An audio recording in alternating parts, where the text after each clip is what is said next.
Welcome back to SuperString. Today I will show you a parody, dream, secret film from 2009, named Symbol. Spoilers ahead.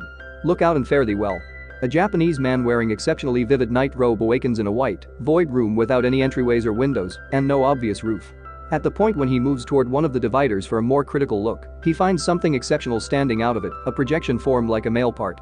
Subsequent to jabbing it multiple times, he presses the tip, which causes many laughing child heavenly messengers to emerge from the floor and dividers, remaining there just a short time before they return the manner in which they come. One thing they abandon, be that as it may, presently the entirety of their individuals are standing out of the divider and floor. This is the stage known as learning.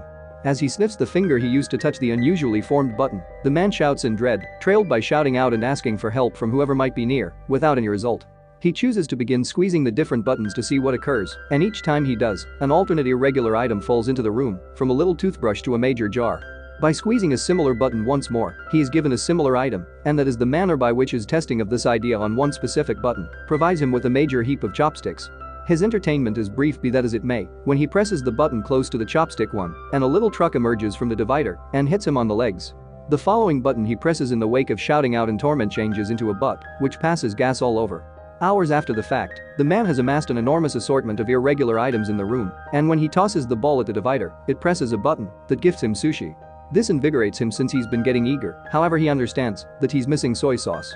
He asks his detainers for it, yet as usual, he finds no solution, so he over and over squeezes one of the buttons until he has a lot of sushi before him, yet at the same time no sauce. Surrendering, the man continues to eat the sushi, which he sees as rather tasty, and whenever he's done the last piece, he presses the button for more, getting irate when a contain of soy sauce at long last shows. After furiously pushing the jug far removed, he presses an alternate button and gets a couple of old school 3D glasses. Whenever he puts them on, he figures out how to see a child heavenly messenger pointing at his part, and the man gets cheerful in light of the fact that he thinks he may have tracked down the response. Notwithstanding, subsequent to squeezing that specific button, all he gets is a commencement and a Goliath butt showing up from above to pass gas on top of him. A few hours after the fact, he's perused 5 volumes of a manga that he sees as exceptionally engaging, however when he presses a button to get the 6th, he gets the 7th, all things considered. Disappointed, he begins attempting different buttons, which give him 8 and 9, yet at the same time no 6. The last button he attempts, however, has a significant treat for him. It opens a part of the divider that conceals an entryway behind it.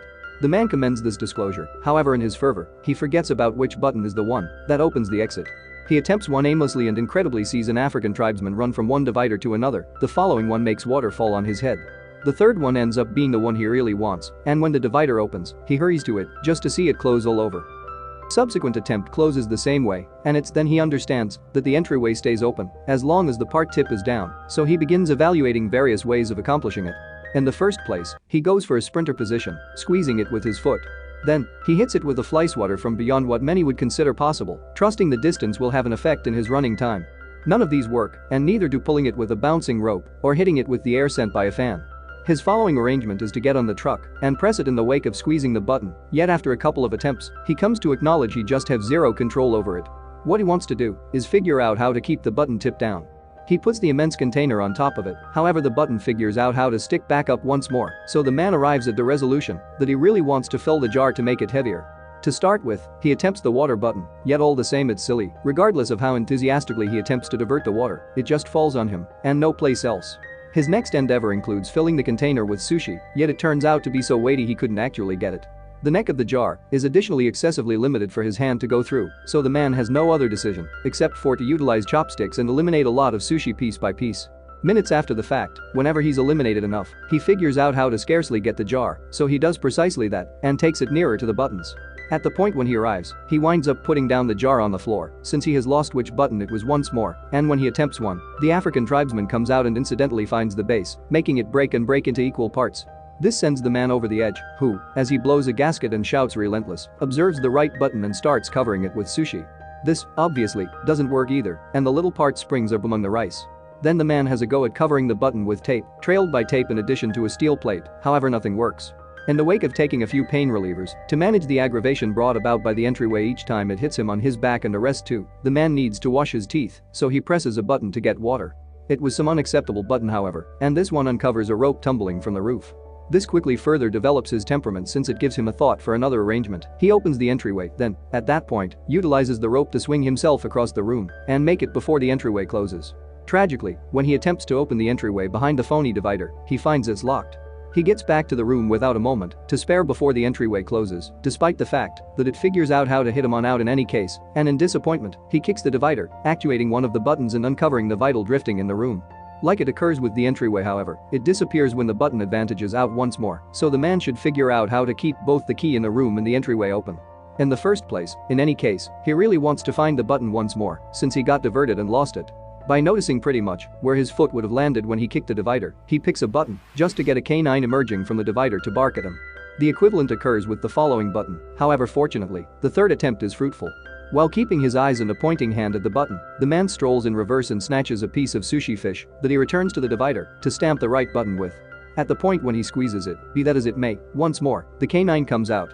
This time he finds the button quicker and continues with his arrangement. He causes the rope to show up and swings on it to arrive at the various buttons, yet it is sufficiently still. As he tumbles to the floor, he sees an unclogger he had gotten from one of the many fastens and gets a thought on the most proficient method to settle his little issue. He can utilize the unclogger to contact the divider and propel himself farther. After one bombed endeavor, the arrangement goes without a hitch, and the blend of swinging on the rope and propelling himself with the unclogger permits him to press the button key, snatch the key, press the entryway button, and arrive at the entryway before it closes.